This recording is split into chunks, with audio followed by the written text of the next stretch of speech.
Hello, Jordan. Hi. Hey, audience. What's up? And hey to me. How's it going? It's going pretty good. We are in the month of probably October, I think. Yes, this is our first October episode. Wow. And we've been bringing in the thrills and the screams and the scares this month as we've been covering the Fear Street movies. Indeed. And today, what in the world are we covering, Jordan? Fear Street, Part 3, 1666. Or, as I like to call it, 166. Ooh. And, we'll do a bit of recapping, even though you're probably hearing this, very close together. But Netflix decided to come out with this series. They came out 1 week apart. They came out 1 week apart. They were going to come out 1 month apart in theaters, but then COVID hit. Netflix buys these movies. And, we have a thing on this show, which is we only do theatrical releases. That way we don't get caught in, some weird direct to home video sequels and stuff like that. But we made an exception for Land Before Time for our anniversary episodes. And then we stopped doing that because the second one was so bad. We knew that if we watched the remaining now we're 12... doing single entries that are just movies we love but we'll never be able to talk about. On our anniversary episodes. Yeah. And then with this, I just thought this was too interesting that Netflix did this weird thing. It was getting good reviews, and we're right in the time of season where we'd want to do some horror. So let's cover it. And so here we are. We're covering the third entry.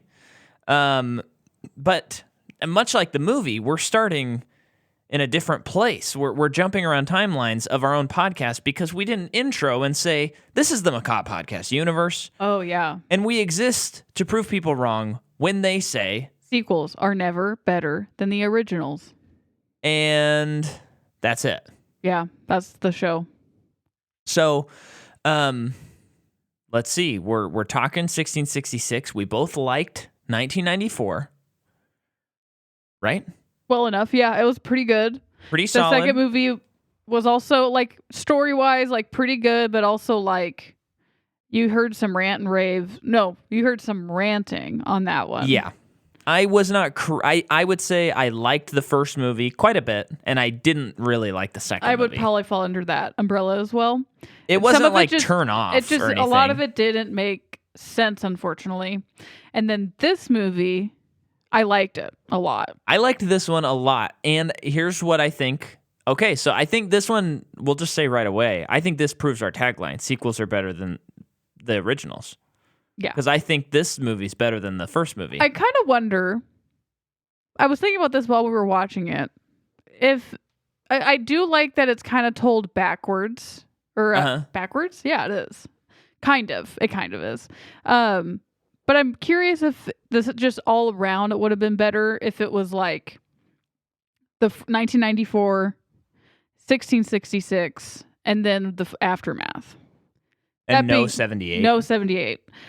That being said, this movie is basically two movies in one because you get all of the settlement part, the 1666 part, and then we're back in 1994 and they finish everything. And I thought that I would usually tend to think that that's going to be very laggy, and it was not. I know. And they both got a lot of time to tell their stories. Yeah. I really liked it. But 1978 was just not that fun to me. Had a lot of issues with it. And it's also just you have 1994, 1978, and then we're going to go hundreds of years back to 1666. Yeah. I know they probably were only able to do 3 movies. I get that. But it would have been more fun to maybe see more of what happened in between 1994 and 1666. So here's even 1994 is the same. Mm-hmm. The second movie is all that happened that got to the point. So it's not just 1978 and 1666, but it's all the other ones. Okay. I don't know how to write that movie. Yeah. But I think that's potentially better. Okay. Because this movie's very exposition heavy, the series. And then you end the series with them solving everything. Okay. Okay, that's That's an idea. off the top of the dome. Yeah. Maybe tomorrow I won't agree with it.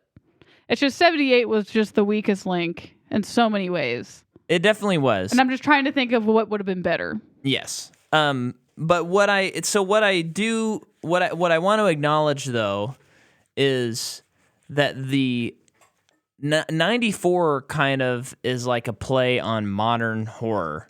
Yeah. Slasher, of course. And then 1978, I think almost more important than like the story is just the idea, since this is a slasher series.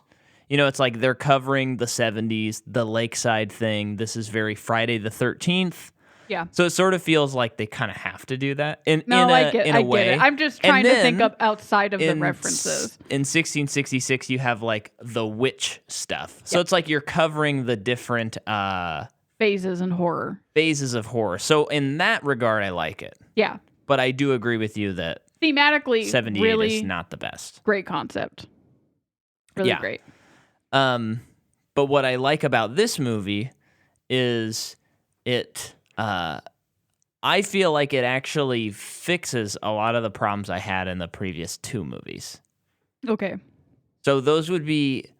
I thought Sheriff Good in 94 was like really bad. His acting was really bad. But once it's contextualized and you know that he's the bad guy, it makes me feel like, oh, if I watch 94 again, I'm going to know that and I won't think his acting's bad because he's like double crossing everybody. And then I also think knowing that Nick Good is bad in 1978 makes that movie a little more interesting. Okay. And so I feel like this movie sort of was a little bit, it made me feel a little bit like you should have trusted this series, Micah, because they were able to fix a lot of those issues that you were having with the previous two. What do you think about that? Those are still not good things, though. Yeah. Like, I don't think it fixes it to the point where it is like, oh, I think I like those parts of the movie better. It doesn't fix it for me in that way. Yeah. It definitely fixes the Nick Good stuff in the camp for me. Okay. All it fixes the sheriff. Sure. All the good stuff in all three movies fixes after this movie. And throughout, the story has been really good. Very much enjoyed the story as a whole. Yeah. It's just like some choices like that we've talked about in terms of violence, like levels of violence and stuff like that have been just like odd. Yep. This one actually felt like it knew what it was the most out of the other true. two. That's very true. The other thing that this movie, I wouldn't go so far as to say a fix, but in 1994, I remember we talked about how when they're fighting the ghosts at the end of the movie, and they kind of just willy-nilly kill two of the main characters. It just kind of felt unearned. Yeah.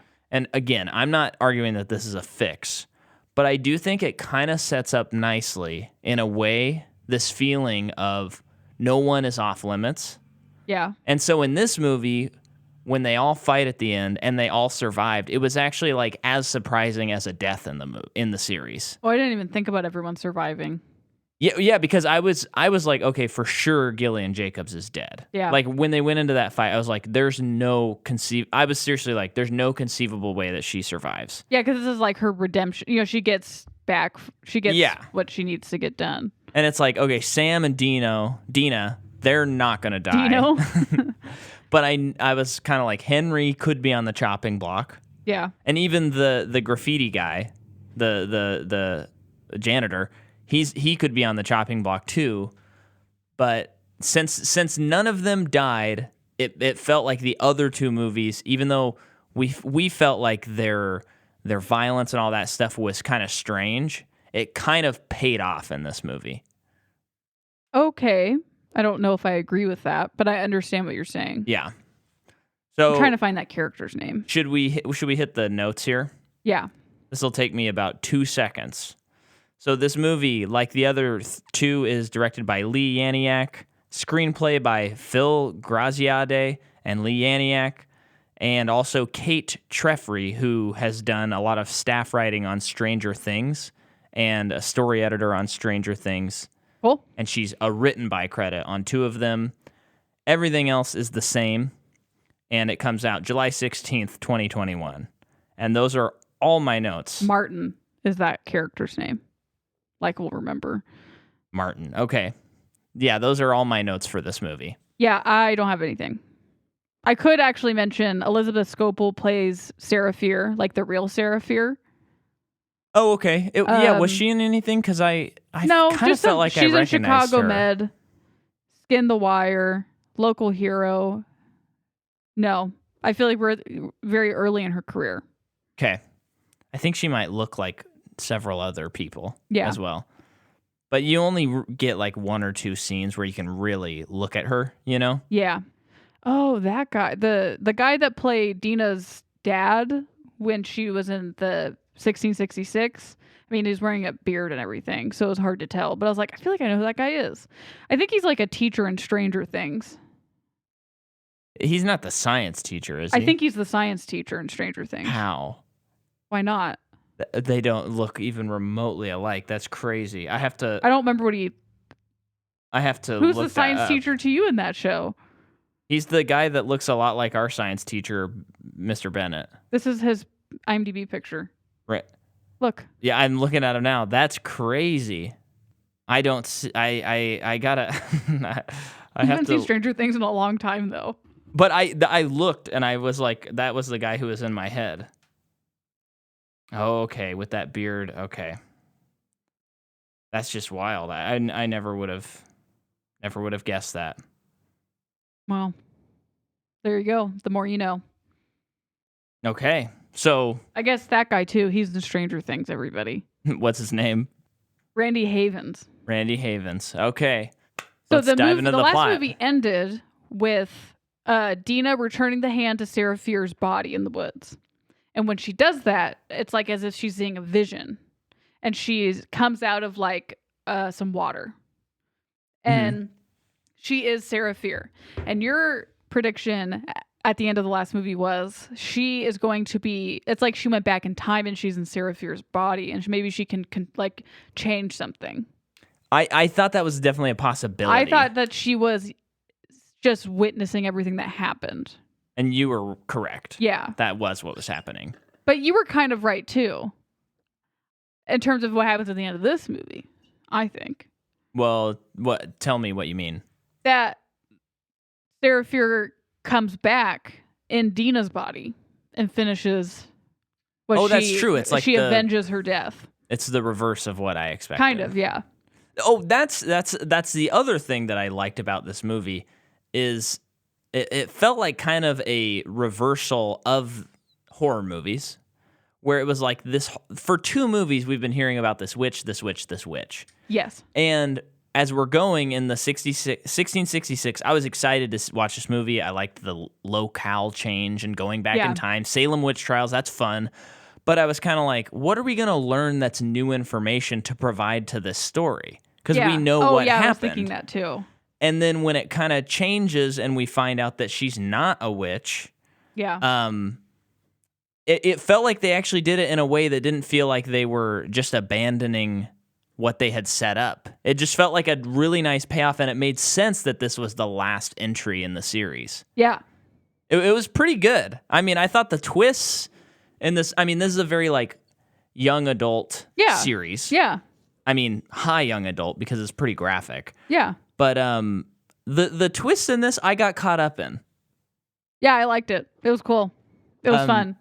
So let's dive in. So Dina. So we'll now at this point in time refer to Dina as Sarah Fear because that's who it is. So Sarah Fear is the movie opens with her helping, like assisting their pig in giving birth with her brother. Oh yeah, very nasty. Yeah, and it's kind of like they all live in the settlement. What's really cool is pretty much everyone in the last 2 movies is in this movie in the settlement as different characters. I really liked that. Yeah. That was awesome. I thought that was cool as well. They probably saved so much money and time too. Like insane amounts. So that's awesome. And Yeah, so they're, it's like settlement life and farm life. And it seems pretty peaceful and idyllic because it's these people in the new world. Mm-hmm. And it's this land has given them so much and it's very fertile and all that jazz. Typical settlement setup. Yeah. And so she's like walking around town and she's seeing the young kids and they have this code. What I think I wrote it down. They can enjoy the fruits of the land or something. Yeah, full moon rising before nightfall, something like that. Like I think that's the second part of the code. And so all these they're walking around. We're seeing the old actors, but they're playing new characters, but they're basically the same characters, but in 1666.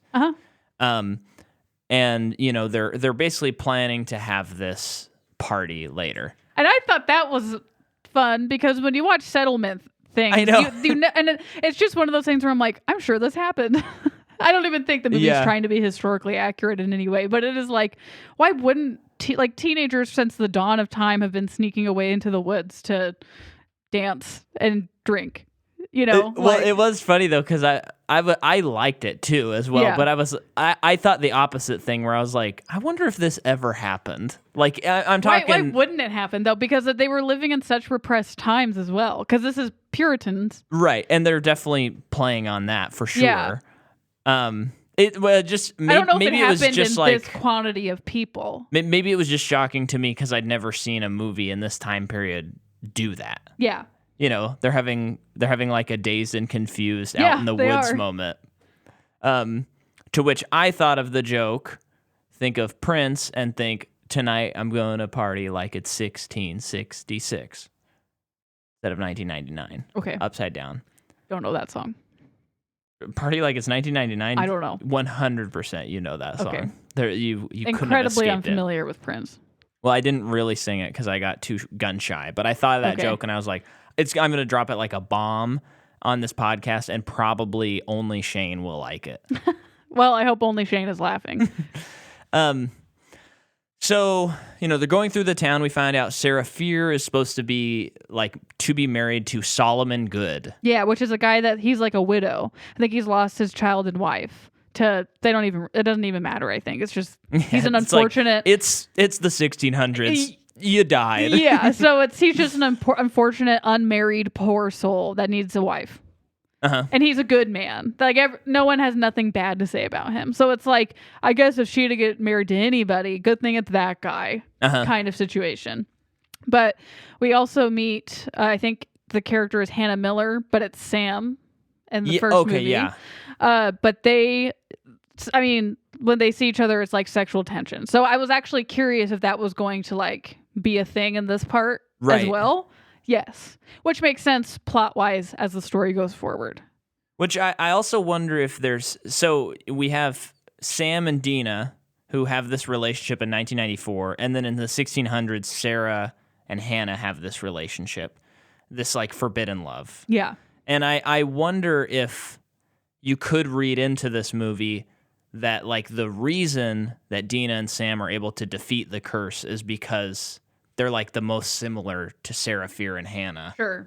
Whereas like no one else had a chance because they could never understand truly what Sarah went through. That makes sense. Which is kind of interesting. I feel like it stitches the series together pretty good. It's like a good parallel for all of that. Once again, you and I were shocked at just because it feels like because they're teenagers. Well, not even that, because it also whatever. Yeah, just was it. Not even that. It just because there's another like sex scene in this, and we were just again. I just felt like wait. I keep thinking that this is for Stranger Things and like kids. This series because it's not like the content is not super adult, but then there's like these sex scenes. This like adult content. Yeah, I don't know the adult part of young adult. So, what's just I think it is just. The people who wrote it and were involved were like, this is for the Stranger Things fans, but Stranger Things aired a while ago, actually. They're teenagers now. Yeah, maybe like that's old, They can handle it now. I don't know. It does very much seem like they're going for that audience. So, yeah, so they're having, all the kids are dancing, eating berries, they're getting high, they're which tripping. Was pretty funny, which they got from the witch's place, the real witch. Oh, that's right. That's important. So before they go there, Sarah, Hannah, and I don't know the character's name, but she was like Dina's good friend in 1994.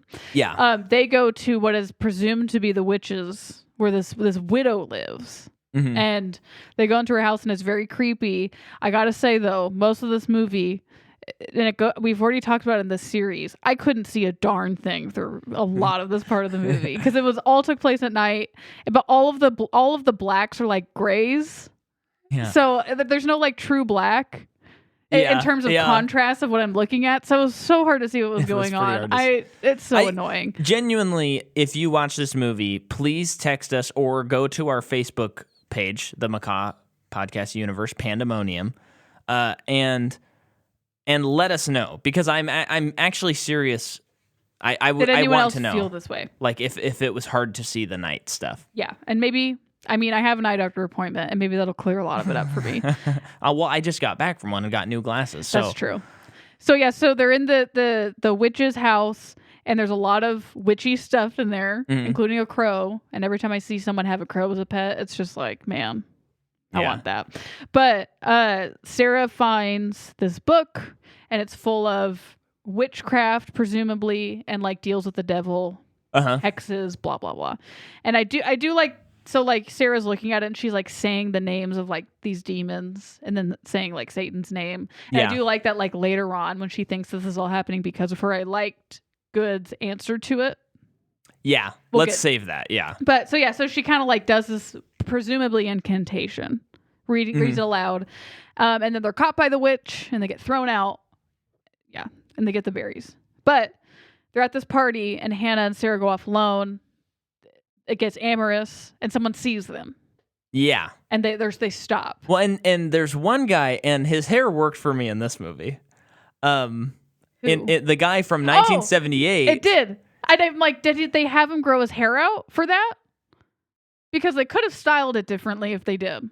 Yeah, because still no excuse. So I think in both movies, I think his name is Thomas, the character. Okay, yeah, I think you're right. And in 1978, his hair is like atrocious. Oh, it is like, I feel bad for that guy. Yeah. Because he's supposed to be like the cute boyfriend. Yeah. And I'm sorry, but he's not very cute. But in this movie, he looks crazy. And I'll say solely based on the hair. Yeah. And he looks like, he's like the classic, the town crazy. Yeah. That stereotype. And so, when someone sees them in the woods, it's like, oh, it's definitely that guy. Yeah. And he's definitely telling everybody about it. Yeah. And he's the kind of guy, if he lived today, he would be in the center of Las Vegas with a cardboard around him that says, like, you are going to hell, with a megaphone. Yeah. Does that happen a lot in Las Vegas? It does, yeah. Oh. Yeah. I guess that makes sense. One all of the gambling. Like, preacher and prostitution and all that stuff. Yeah. But he's like the Baptist, the fiery Baptist. Fire and brimstone. Yeah. Yeah. But also the town drunk. Yeah, there's a lot of irony in that. Yes, definitely. So then it's the next day, and they're okay. The pigs all die. So the pig that had just given birth to this new litter ate the piglets. Yes. Which it happens, but it's unusual. Mm-hmm. And then Hannah comes to her house and says, like, you have to help me. Something's wrong with my dad. And her dad is the preacher of the town.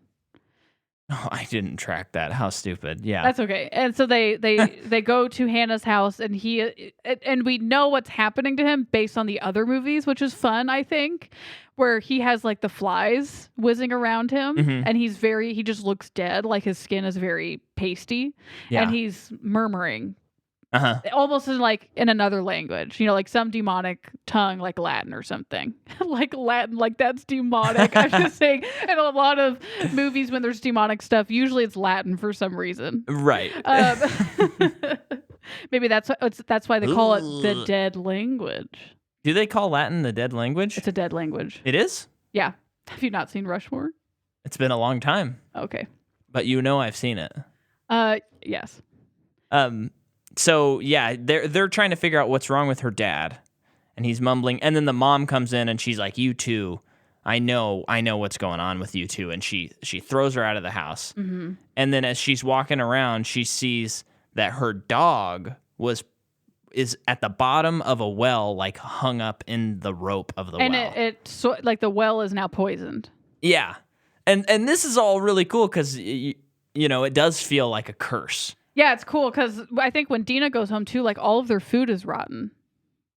And that's right. You're right. And when she's walking around town before she finds that her dog is dead in the well, like people are the camera is cutting to other people who have like rotten food. Like the land is now like rejecting them, kind of thing, which is I love that stuff. Yeah, the shot where Caleb is walking and he takes a bite of the apple and it's all black inside. Yeah, and it's slow motion. I mean, that was a really great cool sequence. And so now I'm kind of going, well, how does as accusations start getting thrown around and stuff like that, you're going, well, how does Sarah Fear have, because she's not a witch right now. No. And again, that's what I think is cool about telling this part, because we are learning new information. Yeah, and especially, so at the a couple minutes ago when she's in the witch's house and she's like looking at everything as if she's seeing it for the first time because she is, and she's opening that book for the first time. It's like, oh, does this awaken her like doing witchcraft? Mm-hmm. Like her seeing this is something traumatic going to happen to her, and she's going to rush back to this house to do witch stuff. That's what I thought was going to happen. Yeah. I thought maybe it was like a byproduct of something she would do in the movie. You know, like we'd find out that Sarah Fear is actually innocent, but she accidentally like did this curse or something strange like that. Yeah. But it is more interesting that it's a scapegoat because it has been teased for us for 2 movies. Well, and it is cool too, because in the last movie they were able to, put her body to rest. And so why did that not work? And then once you find out, like, well, the problem is it's not her.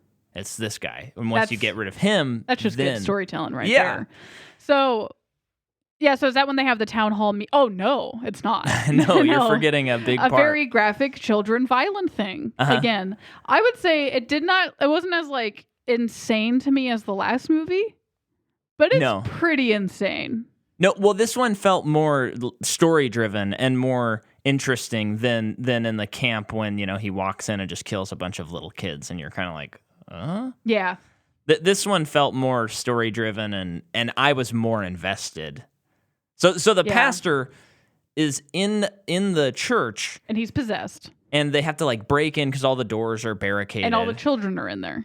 And none of them have eyes. Mm-hmm. And including himself. Gouged out, and he does not have eyes. And so... Is it gross when he's walking inside and all those eyes are on the floor? Yeah. I thought it was someone's face for a second. I just didn't know what it was until they showed the pastor. Yeah. And then he says, I can see everything now. Which, that's always fun when they say stuff like that. Yeah. And he's tapping like his eye scooper. I don't know what you call it, but he's tapping it against the pulpit. You know what this made me think? Uh-huh. I really want to read Jerusalem's Lot again. Salem's Lot? Jerusalem's Lot. The short story. The short story? Okay. And then I would also read Salem's Lot again. Uh-huh. But there is a show that is coming out starring Adrian Brody about Jerusalem's Lot. Oh, there called is? Chapelwhite or something. And I think it's Stephen King? Yeah, and I don't know if it's like, because it's not called Jerusalem's Lot, so I wonder if it's taking a lot of liberties. Right. And I think it's on like a streaming service that no one has. So like Showtime or something. I don't even think it's Showtime. Oh man. But I was like, man, I'm kind of in the mood for a show like that. Too bad I'm not going to watch it. Who has Showtime? That we know of? Just in the world. Who has Showtime? Once a month, we would get it for free for one weekend. Uh-huh. And that's It feels like it's just only for rich people. Like, I have Showtime. Yeah. But it also is kind of like, come on, cancel your Showtime and get another service. Come on. But I don't really know. I don't see any other shows. Well, isn't the Benicio del Toro Paul Dano show isn't that a Showtime show? I think that's Showtime. We'll never watch it. I think it's also on like Prime or something. Okay. But it's just always weird it's weird to me that Showtime is still something in existence, knowing that I know no one who has it. Yeah, maybe You it know? is just rich people. Yeah. Hmm. That's probably it. Yeah. So pastor has done this stuff. Then the town gets together. They have a council. And this is when it turns into blame game, Salem witch trial kind of thing, where it's like, well, I saw this person doing that. That's why there's a curse. Yeah. And all the while, Solomon Good is trying to be the voice of reason. Yeah. And say, whoa, I think we're jumping to conclusions. And then, who is it? Caleb, I think. He says, well, I saw Hannah and... It was Thomas. Thomas says it. Yeah. Actually, I think it is Caleb, and then Thomas confirms it. Caleb's like defending people. Because people. So I think what they were first talking about was like if people found out that the teenagers were out in the woods. Uh-huh. And I think Caleb is up there like defending them being out there. Because I'm sure that he doesn't say anything bad about them. Because Caleb, or maybe I'm getting the names wrong, but one of them says that, like, he tried to come on to Hannah. That's not Caleb. And she rejected him. And then he's the one who says, I saw them. I know who you're talking about. Yeah. I saw them two getting it on in the woods. And then everyone else confirms it. Yeah. And it becomes... his name's just Caleb. So I think earlier you referred to Caleb when I thought you were talking about a different character. I think, yeah. Isaac. I was talking about Isaac with the apple. Okay. But yeah, you're right, Caleb. So Caleb blames them. And then the whole time... I like this shot where it's cutting... The camera's in the same spot, and then it's showing different people at the pulpit. And there's no way they all saw them that night, but they're all confirming that they've seen this happen. Yes. And it becomes this tale of the mob mentality, which usually people who are in groups that are not the normal, like status quo, like a mob mentality is really easy to be accomplished. Yeah. Do you remember watching The Crucible in school? Uh-huh. And like there was kind of a similar scene. Oh no, I don't remember. I remember watching it. I'm just curious if it like escalates in a similar way. Is it because that's the Salem witch trials as well? Mm-hmm. Yeah. I remember it being really good. Yeah, I just don't. I just remember Daniel Day-Lewis is in it, and Winona Ryder. I always forget that she was in it. But so they're making all these judgments, and then it's basically like, we got to get these two, we got to hang them, get rid of the curse. Mm-hmm. And so Hannah and Sarah run away, and as they're running away, Hannah gets nabbed. Yeah. And we didn't mention, before this town hall meeting and before the children are found, murdered by the pastor, that is when Sarah goes to, what's that guy? Good. Uh-huh. And she is telling him that she tells him everything. And she also tells him, like, I think I'm the one who did, like, I'm cursed and this is all my fault because of what I did. And she specifically is referring to reciting something from that book in the witch's home. And he says, just by saying something doesn't mean that you're like invoking a curse. You have to like reach for it, and like your heart has to be open to it. Yeah. And I really liked that. I liked that too. And yeah. It was good too, because I mean, like, they just did a good job of like, there was no confusion on that either, because when she did do it earlier in the movie, it truly did just feel like that part of the movie where the character is just saying things out loud so we can hear what she's saying. Well, yeah, it felt like, Evil Dead. Like, they open up the book and they're like, oh, this is kind of funny. What's this book? And then they accidentally opened up a portal to hell. Yeah. You know? And so, yeah, for him to be like, no, you have to choose. Yeah. I like that. And I just kind of like that morality is, that's an interesting thing to ponder. And I think it's especially interesting because he is telling her what he did.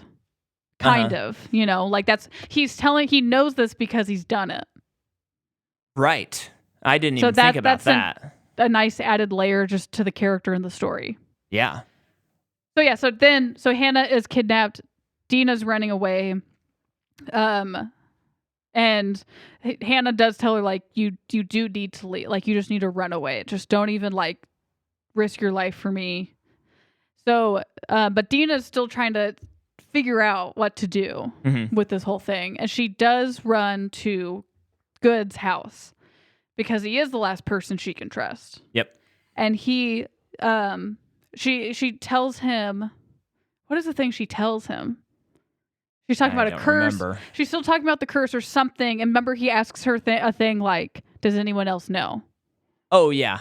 Which is classic. If a character asks that when you're trying to keep a secret in a movie, that character's a bad guy. Yeah. And right before that, you were like, oh, it's totally Solomon, isn't it? And I was like, oh, I guess you're probably right. Yeah. Because I try so hard not to follow the twist. Yeah. I know you do too.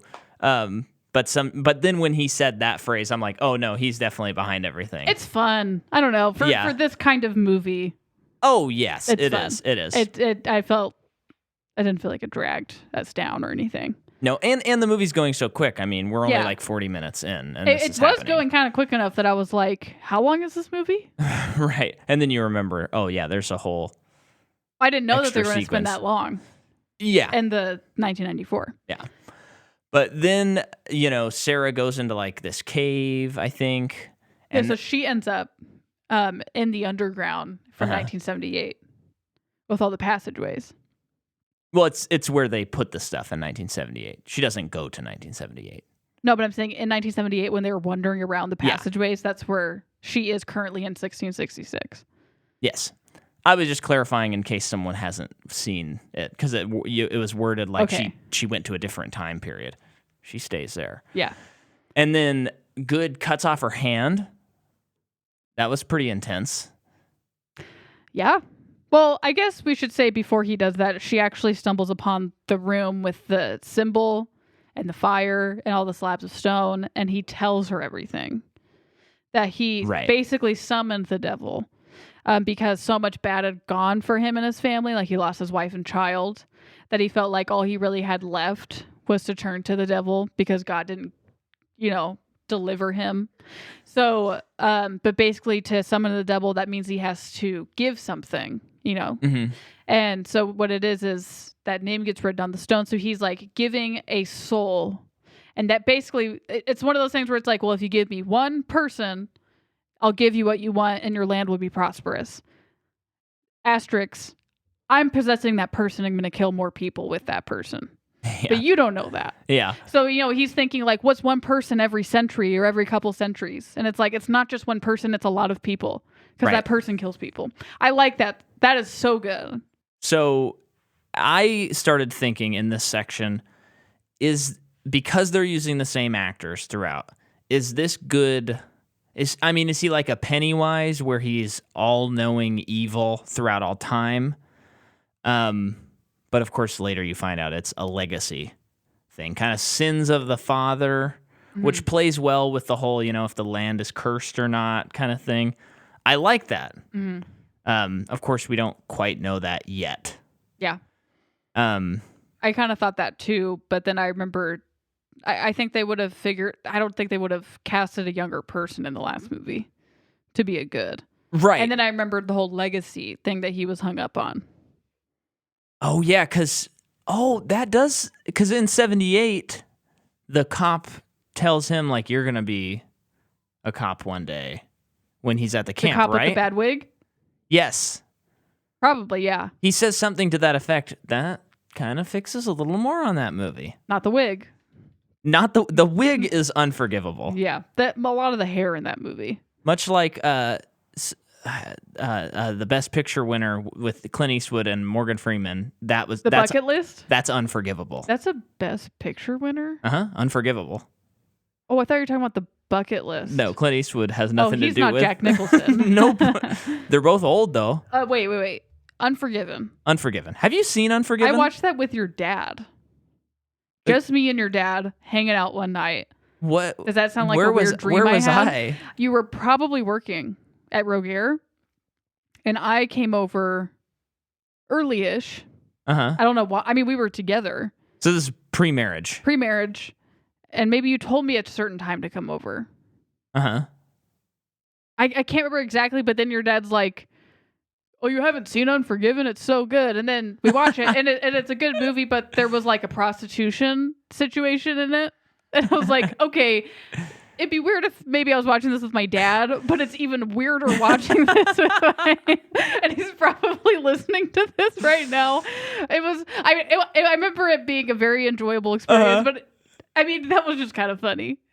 Yeah, it's definitely ringing a bell. Like I sort of remember that, but I just can't figure out what situation that would be. You probably were at work. But practice. Like I was at work for 2.5 hours. That's the confusing part for me. Maybe you told me to come over whenever I wanted. And I said, okay, I'm going to come over at this time. Or your parents invited me over for dinner. Yeah. That's funny. Yeah. Very strange movie. Well, I'm glad you've seen it. It's a great movie. Yeah. So did you say something about it being not a good picture winner? No, I said it was a Best Picture winner. Okay, because I translated my brain as the bucket list. Right, which is like, that wouldn't make sense if that won Best Picture. No. Have you seen that movie? I have not. No. I think it's Jack Nicholson. It is Jack Nicholson, He literally kicks the bucket when he dies. Did you know that? No. He literally kicks the bucket. What do you mean? You know the saying? No, I know the phrase, but I mean, like, how does that happen in a movie? Like, it what happened in that movie. He kicked a bucket, and when he died, he kicked the bucket. That's pretty on the nose. You know what? I hope I'm remembering it correctly. You know what that movie brought us was John Mayer's "Say What You Need to Say." Why? He wrote it for the movie. Why? Because they hired him to write a movie or a song for the movie. And if you watch like the music video is like him playing it, intercutting between clips from the movie. Yeah. So Say What You Need. Yeah, Say is from the bucket list. That's weird. Yeah. But maybe not really. I mean, it makes sense. I mean, yeah. And it's a pretty good song, but it's not one of his best. It's just like the bucket list? Really? Yeah, you need to say what you need to say. But what's funny is, just to refresh our listeners on something that happened 2 minutes ago, I was trying to make a really insane, stupid joke by saying, much like The Officer's Wig, or much like the Best Picture winner with Clint Eastwood and Morgan Freeman, The Officer's Wig is unforgivable. So, but the movie's called Unforgiven. It is! Oh, crap! I said that like 2 minutes ago. Okay. But I think by then you'd Thank forgotten you for what listening. Joke you were making. Please make sure to rate, review, and subscribe. Go to patreon.com/Micah McCaw and listen to our episode on Kill Bill Volume 2 and Volume 1. Oh. And next week it's Scream. So thanks for listening, everybody. So, yeah, he slices off her hand, and it is like... It's pretty gruesome. It's pretty gruesome. It's not a clean swipe off of the hand. It's like... No. Let me cut off 3/4 of your hand and then wrench off the rest of it as we're stretching. Yeah. But that hand is going to stay together. Those bones are going to stay together for 400 years. They truly are. And not witchcraft related. Because remember, even in the last movie, either we said this on the podcast or it was while we were watching the movie, and we were talking about how, like, bones, that's not possible scientifically. Yeah. And guys, we know it's a movie, okay? Yeah. And it's like, maybe it's a witchcraft thing. That's what I said. Yeah, on last week's episode, I was like, maybe it's witchcraft, but this is like before she's a witch and stuff. And she's like not even a witch. So, right. I don't care. I don't care. It's just a funny thing to talk about. We were already getting nitpicky for some of it for right reasons. Well, like the Unforgiven wig. Yes. There we go. But so, cool story-wise, we're seeing all of these things happening that we know about from the last two movies. So he slices off her hand, and it is where it's found. Yeah. In the last movie. And we do have, like, especially during this sequence, there's little flashes where the actress who plays Dina turns into the actress who is Sarah Fear. Yes. So it's kind of like reminding you, like, this is what happened. Yeah. This is the memory, and this is really Sarah Fear. Yeah. I that part was very cool. I liked that. And then eventually... So she's kind of trying to get out in all the same ways that they did in the last movie, because she tries climbing out of that hole, which is where the outhouses are. Mm-hmm. And then later on, she successfully gets out by kicking up through the floor. Much like Izzy's Nancy. sister? Yeah, Ziggy's sister. Yeah. Yeah. So then they get out, and Sarah, basically they capture Sarah, they capture Hannah. I like how it's done. Yeah. So she comes up, and she's at the pulpit, comes up from underground. It's kind of like... Oh, right. That's poetic. Yeah. and she stumbles out of the church, and the only person who sees her at first is Hannah. And it's just crazy because Sarah is very much like, well, in shock. Well, it's just shock. She's in shock. And it was just like they had that. I like that they like had that moment. It wasn't even a moment of you're alive. It's like, what's going on? Yeah. And then Good comes up behind her and is like, I found the witch. Yeah. And I do want to mention something that I took on my notes is this. What's cool also about this, you have 3 horror movies. Making mini horror movies can be tough. Uh-huh. I think, having the same production, the same script, it all planned out ahead of time, that's helpful. Wouldn't you say that most horror movie sequels are not planned? Right. They just go, oh, it made money, let's make another one. Yeah. But I do like how this movie's playing on fears of a crowd, which is like the scariest villain in this movie is the mob. The just loudest opinion is the right opinion. And that's almost like scarier than the other stuff in the series. Yeah. Because that's like something we can all relate to, where it's like, is no one going to see truth in this situation? Yeah. But just because everyone's yelling and everyone agrees with that yelling, we're going to get punished because of that. Right. So I think Good that is job. a really great part of this movie. Yeah. Then they take them to the tree, the famous tree, the tree that stands in the mall years later. And Sarah says, it was me. I did it. I'm the one. To basically save Hannah. Oh, and I forgot earlier. When she goes down to the cave, isn't that when she decides, I'm going to choose? Like, what does it matter if we curse this town because they've already said we've done it? Let's just do it. He said that, or she? No, remember she says that to Hannah? And then Yeah. she chooses to curse the town. That's why she goes underground. Or she attempts to, and then Good attacks her. Yeah. I just kind of forgot the chronology of I events kind there. of don't remember that. Well, because remember when she's talking to Solomon earlier, he says you have to choose. Yeah. And then she's yeah. she's like, I choose to do this. She went now. back to the witch's house to find the book. Book's not there. Goes to Good's house. Finds finds everything. Yeah. And so Yes. I like that reversal where it's like, oh, does she curse the town? She does. No. At the end, but it's like a different kind. It's No, like she a doesn't. vengeance curse. She never curses the town. But it is interesting that it's like she was driven to do it, like by the town. Like the town made her the monster. Yeah. And just that's the shady side makes all of its people bad throughout not bad, but like live in squalor and not be like sunny side. Yeah. In the other 2 movies. Yeah. I'm just thinking a lot of The Witch right now. Because if you're thinking that it's kind of like an homage to those types of movies that we have today. Because was that movie a big success? Oh, you're talking about the movie The Witch. The Witch. Oh, yeah. Was it like a surprising success? I just can't remember. I mean, I didn't see it until like much after it came out. I think it was. So this is the beautiful thing about horror movies is they have such low budgets. Their success, they don't have to gross $2 billion to make a dime. Yeah. They have to, like The Witch probably made, it probably was made on like a $7-8 million budget. And then it, makes $30, $40, $50 million and it's an amazing success. And critics liked it. Yeah. And it's part of the foundation of A24. Because that's pre-Hereditary. Yeah. That's pre-Midsommar. Good Time even. So, I mean, it is? That's still them, like, they're definitely becoming, like, an on-the-rise studio. I'd seen, I think, only one movie by them pre. Do you know what it is? I'd seen the Rover before I saw The Witch. Oh, I didn't know that. Okay. I still haven't seen that. Good movie. But, yeah, I think that's, like, a nice little turning point for the studio of A24 where they're like, now we have even more cachet because we made this movie and people love this movie. Oh, okay. And I think it puts them a stamp on horror. Yes. Because now they do horror movies. Yeah. And they're usually very artistic. It's cool because sometimes too scary. it's cool because A24 has like maybe the little more out there horror. Yeah. And then Blumhouse gets to do and I'm not saying this in a disparaging way, but it gets to do a little more standard horror. Yep. But I'm still talking about like Jordan Peele, James Wan, and M. Night in what I'm considering, quote, standard. And those guys are not standard. Anyway. Well, it's just mainstream.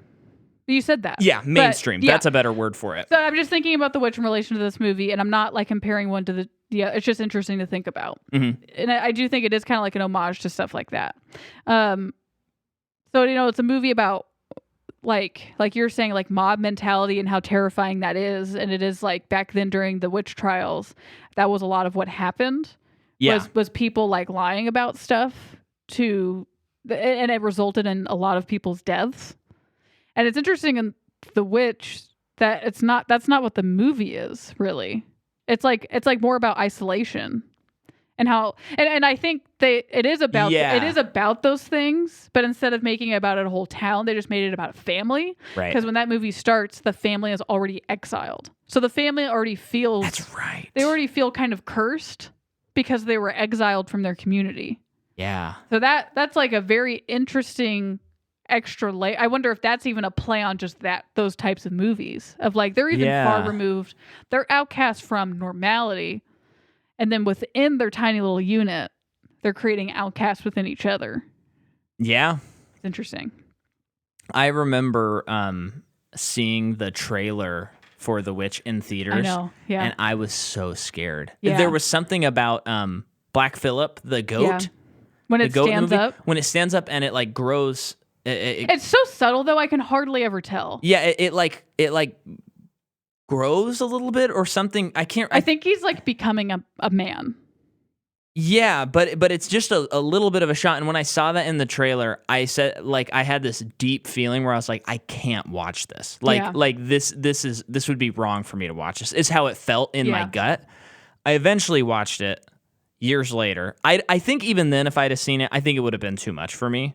But now that I'm older, I watched it and I was like, oh, this movie rules. Yeah. And I think I watched it after The Lighthouse, which is the same director. You watched it close together. Well, I saw The Witch before you did. You did. Yeah, you and Lauren watched it. Yeah. And that was part of it where you were like, no, Mike, I'm pretty sure you can handle The Witch. Because I was like, I don't want to watch it. I think I told you guys, I'm like, I want to be gone when you guys watch that movie. But then we watched The Lighthouse, which is also scary and really insane. But I was like, oh, I love this. And so then I kind of went, okay, I'm going to pull the trigger on The Witch. I like The Lighthouse more.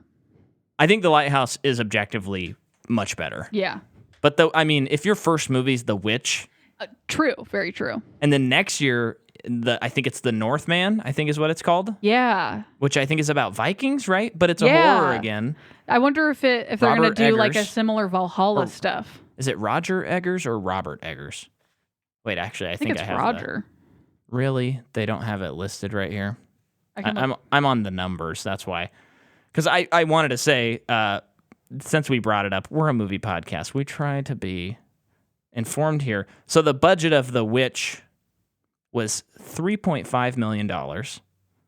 That's insane. That is no money. And then at the domestic box office, it made 25, and at the worldwide box office, it made 40. Wow.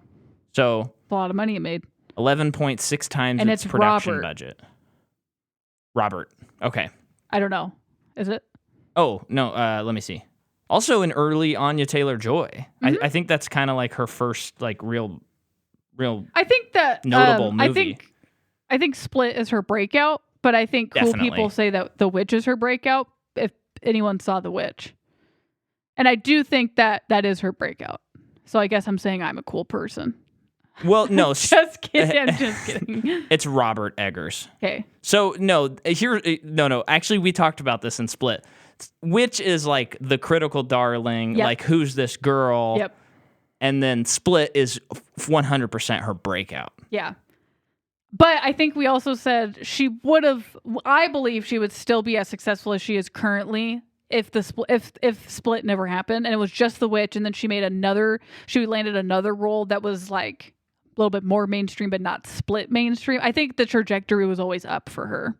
Definitely, but you can't underestimate. And I'm not saying like the Split didn't do her any favors. Well, no, but I'm saying you can't underestimate the horror hounds who went out and saw Split. All I mean, we're talking teenagers going on the weekend, and then all of a sudden it's like, what's this chess show? She was in Split. Let's watch this. That's number 1 on Netflix. It's like, I think. What are you saying? I think Split. I don't think she would have the career she has without Split. That's what I think. I think she would have the talent either way. But we're not talking about her talent. I think it would have taken longer because the Horror Hounds. I think it would have taken longer too, but I think she would. Yeah. Continue to. We're be arguing successful. about nothing. But I know it's very boring. Okay, so they get out of the church. They're gonna kill him, and then Sarah says, "I'm the one who did it. I'm the witch," because she doesn't want Hannah to die. Yes. So they're gonna hang her. Yep. They do it. Well, but before that, she says that she's never gonna stop coming for good, and she's gonna make the truth known one day. Yeah, and I think that is for several centuries personified through that red moss. That's like her rage is like. Oh, okay. Grown from that. Wasn't the red moss there though at the beginning of this movie? No. It was when they were getting it on in the woods. There was red moss. I don't remember red moss. There was a red flower. Okay. All right. No red moss. So then she dies, climactic. And then all of her friends are like, we're not going to let her die this way. She's not a witch because they know the truth. This was sweet. I remember like at the end of 1978 when they're digging up Sarah Fear's body, there's a stone there that says Sarah Fear will never die or lives on. I don't know. Yeah. And at the end of that movie, you were like, oh, crap. When did this happen? Yeah. And then you're seeing it happen immediately because her friends put that stone there that said that, and they reburied her in the woods, which I said explains the really bad burial job. Because apparently there's a reason why you're buried 6 feet under. If you're buried only a couple feet under, the earth will bring you up to the surface, and it'll be putrid, and animals will feast on you, and you'll spread disease. That's why you're buried 6 feet under. Fun fact. It's just because in the first movie, it's like, I guess this person who died in 1666, bones are just out in the open. Yeah. That's kind of weird.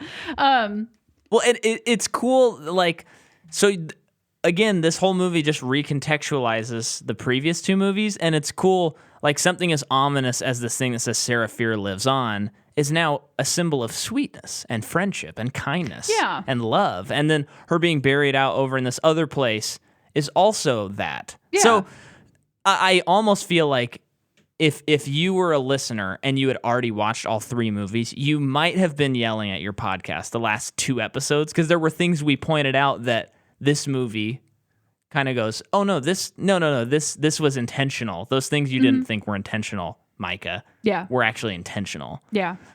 So, I mean, that's why this movie's better than the other 2. Yeah, that's why it exists to prove people wrong. When they say the sequels are never better than the originals. That's true. So then we're at 1994? I believe so. So Dina basically wakes up holding the bones because she had the entire vision. Yeah. She saw it all. And meanwhile, her brother is still up by the car, and Officer Good shows up and is like, what's going on? And she comes up and gets her brother, and they run away from him. Yeah. And one thing I just thought of, too, is it also makes sense. So if this is this familial thing where the legacy of them, the Goods, doing curses and killing people and stuff like that, it would make sense that they would also purvey this curse about Sarah Fear. Yeah. And if they're in law enforcement, they can just say stuff like, oh, it was just another crazy at the mall. Yeah. And so a lot of the stuff, like, conspiratorially make even more sense about the series. So I just wanted to point out that. I like that. And I also want to point out, what did I say? This was my second joke that I had prepared. Being this good has never been this bad. Okay. Good. I mean, later in the movie, they spray paint good as evil. They do. So I think they kind of beat you to the punchline. Well, I actually wrote that. You riffed on their punchline? I wrote it before they talked to Gillian. Once I saw the sheriff again in this scene, I wrote it down. So Oy vey. I was a little confused when they go to the mall and they spray paint everything. I was like, what is this accomplishing? Like spraying like swear words at. Oh, I think it's just ha ha. Make you mad. But I'm like, it looks visually good because there's all this neon stuff and neon paint and stuff. But I'm kind of like, you could have just spent more time working on these traps. But they're just like, I'm bored. Let's write good is evil. Yeah. But they go back to not Gillian Anderson. Jacobson? Gillian Jacobs. Oh, Jacobs? Yeah. Wow. You're thinking of Abby Jacobson. Yes. We're getting all confused at the end of this. And so they come back to her house and they're like, we know what happened. Yeah. Yeah. Being this good has never been this bad. A hilarious joke that only I have thought of. And then they get the guy who gave them the card in the first movie. Okay, yeah. I still have issues with that. Okay, go ahead. So at the end of the first movie, the guy that was in jail kind of the whole time and was trying to get Martin, of course. Martin was trying to get Dina's brother to like uncut, like give him the keys to the cuffs. That guy, and he does him a favor and he's like gives him this business card and is like, if you ever need help, you know how to find me. And they never show us what's on the card at the end of that movie. And it is like, it felt very random. And it did also feel like, I'm sure this will come back at some point. Otherwise, that's so weird. But I still think that they should have flashed what the card said. That being said, again, I need to get my eyes checked. But in this movie, her brother's like, oh, I know someone. And he pulled that card out. I couldn't read a single word on that thing. I know. It's like, I think they just flashed it way too fast. Did it just say he did anything? Well, so we should have paused it. It's very funny. I mean, we don't need hand holding in our movies, but it is funny because today I watched Safety Last, which is a movie from 1922 or 23, silent film with Harold Lloyd. Great movie. Loved it. But there's a point where he wrote a letter to his girl in the movie. And of course she holds up the letter, and because it's for all these audiences, and back then there was no audio in movies, they just sit on that letter for so long, and it's written so legibly, and you're just like, okay. You're done reading. There's still like 5 seconds of it sitting up there, and then she flips it over, and you read the next part. It's like, that was easy to read. That was a good time in film. When this is just, I think what confused me too is it's a business card. So like I don't know. I mean, it's like, does his business card say janitor? There are words in so many different places. It's not a letter that goes left to right. It's like one word's up in the corner on the left, and then another Martin, word down attorney at law. It's like, it's all spread out. It probably says Martin something, some word here, some word here, some word here. Okay, it was so confusing. Let's see. Fear Street, Martin. Well, and what was also confusing is once again, they talked about that weird... Oh, it just says in this article he gives him a business card. Dang it. It's also just weird because they bring up again, like they go to the mall and they're spray painting and stuff and they're setting up all these traps. And then Martin says something like, wait, it was Good who did all the spray painting. And then it cuts back to that scene where Good is spray painting. And he's like, I'm the one who spray painted. I'm kind of like, what is happening? It almost felt like there was one missing scene that kind of explained who this character was or something. Yeah. I'm Oh, I found it. Are you scrubbing the movie on your phone? What does it say? Here we go, folks. Here we go. I'm going to talk through this so that I don't have to do any editing. Jordan's going to pause it. She's watching. This is what I would be if I was a sports commentator. She's looking. She's looking. She's still looking. She's going for the race. No, she says. She missed it, but she's trying to scrub. Okay, I probably will have to do some editing. Hold on. So let's see. Oh, there it is. There it is. She's pausing. Okay, Martin P. Franklin, Shadyside Mall custodial engineer. Partner, friend, entrepreneur. And entrepreneur is underlined.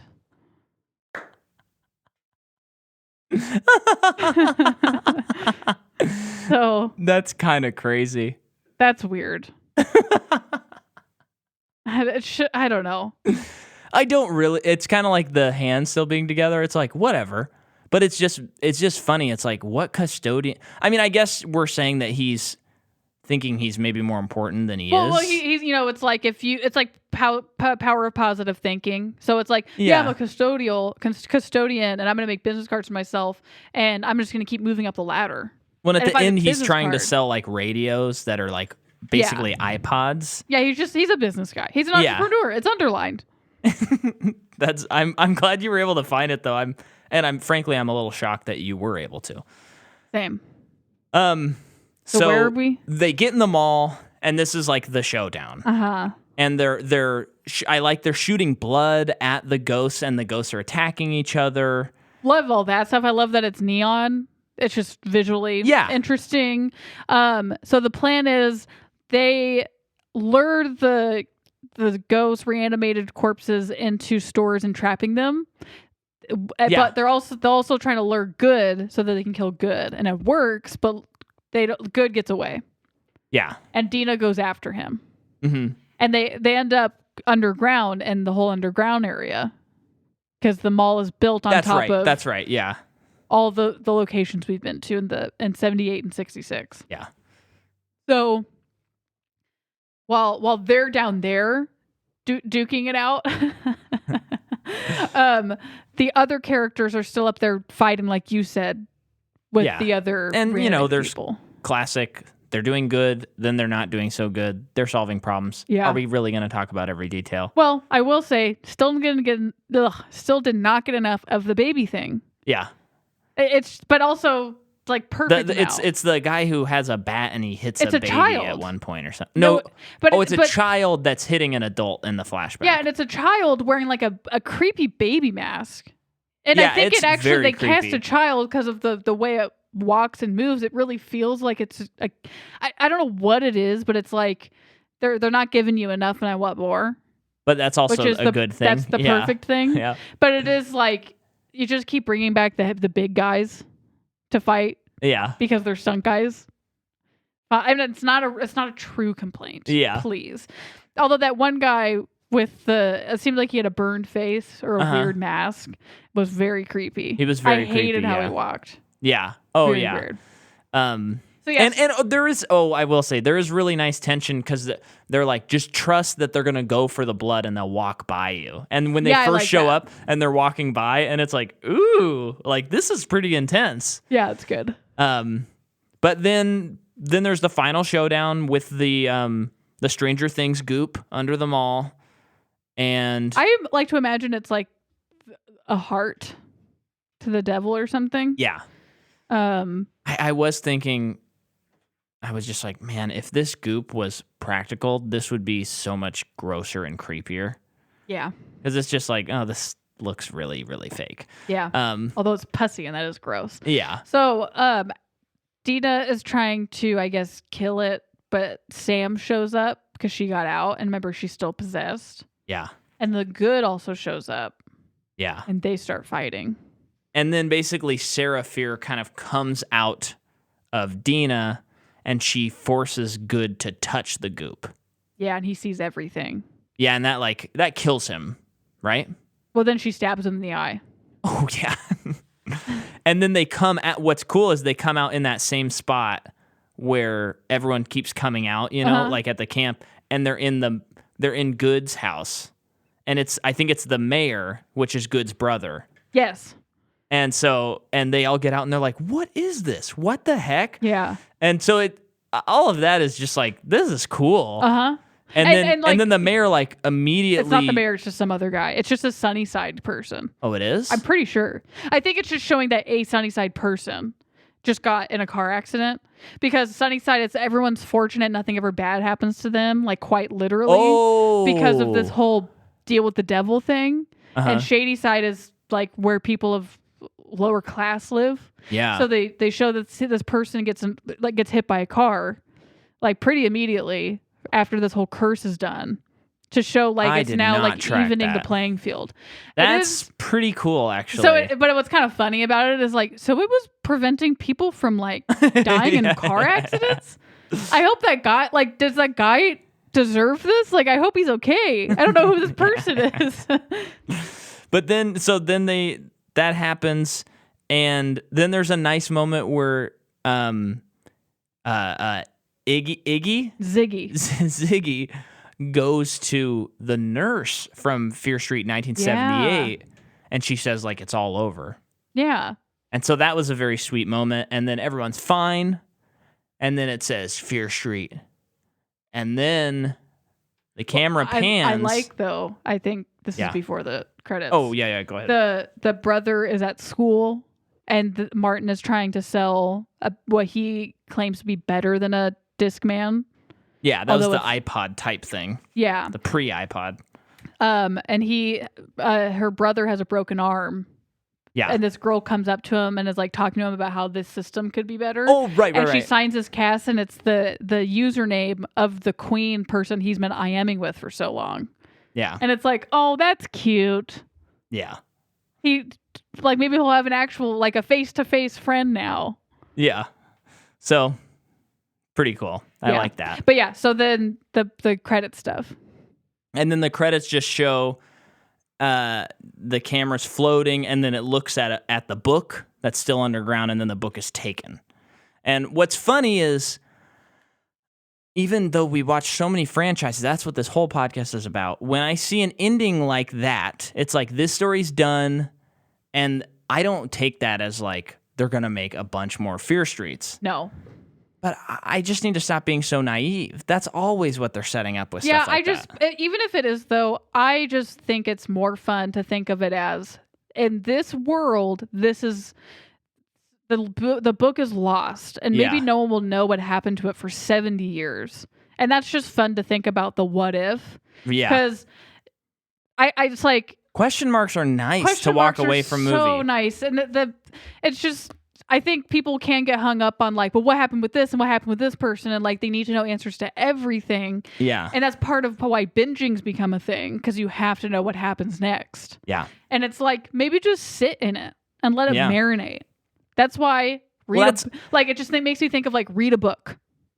Yeah. Like, stop watching so much TV and read a book. A book that you can't finish in like a book right you can't away. Finish Like, you in have one sitting. Okay, I gotta go to sleep and think about it. Yeah, and a book or a book series that you've been meaning to read for a long time, that's a page turner, and it's so good.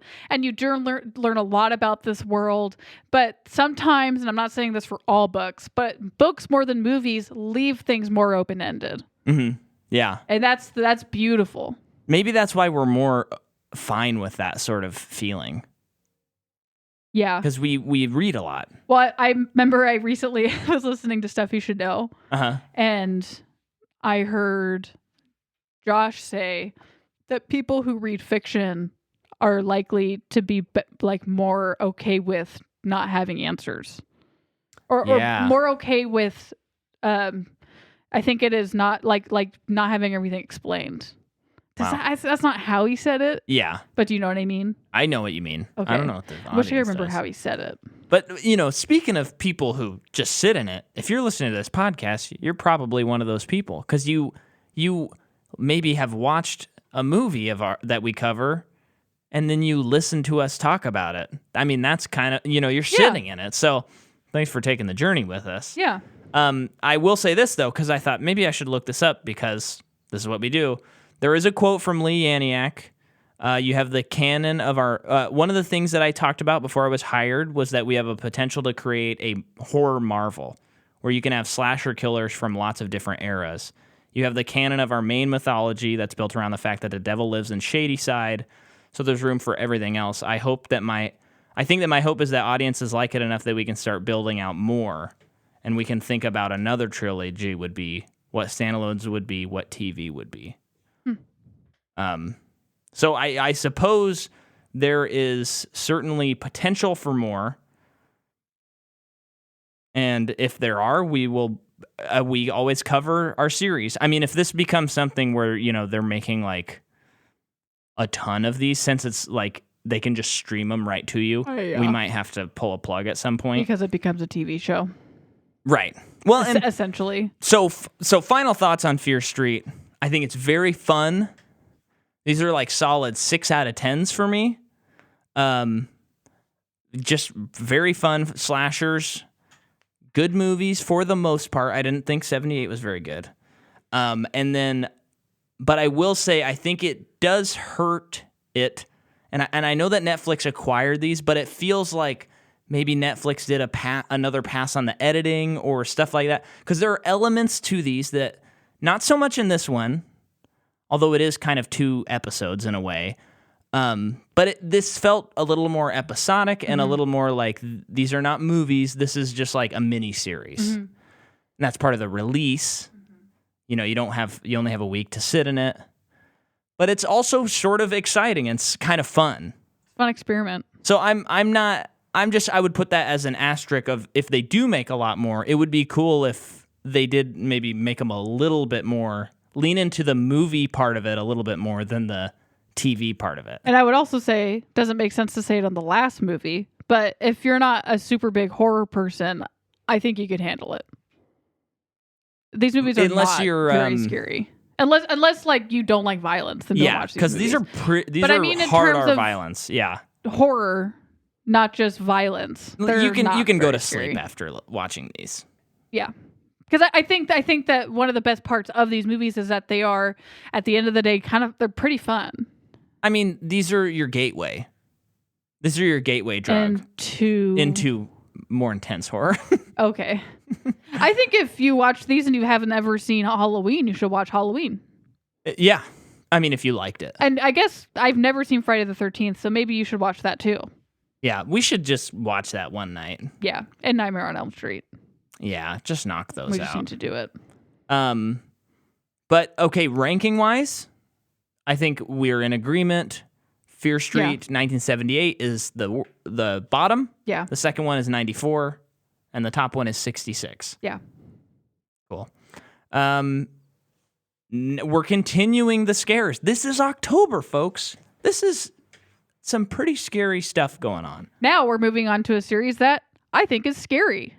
But also scary. Still very fun. Very fun. If you liked Fear Street, you'll love Scream. Yes. I think that's pretty safe to assume. Yes. And I mean, clearly, as we talked about a lot in 94, Scream was a huge influence on these movies. Yes.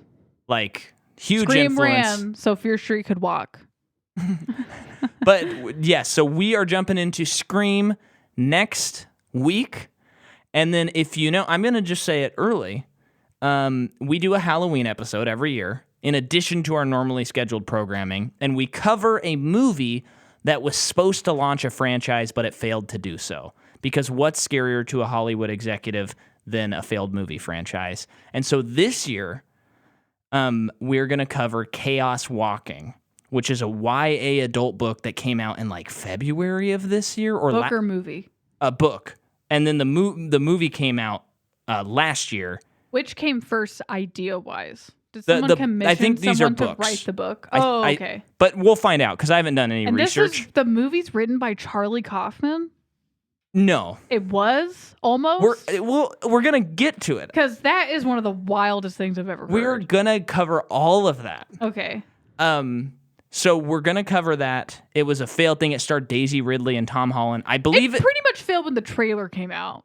Yes. And I think it was last year it came out. Uh-huh. And it was like, I mean, I remember watching the box office and it was like... dismal. I don't even know if this made like a third of its budget. I mean, because the budget of this movie got so out of hand and it made no money. Yeah. So that's going to be a fun episode. So if you want to watch beforehand, definitely go to your local library and get it. Or maybe rent it because they probably need the money. But next week it's Scream and it's Kill Bill Volume 2 on the Patreon. Adios.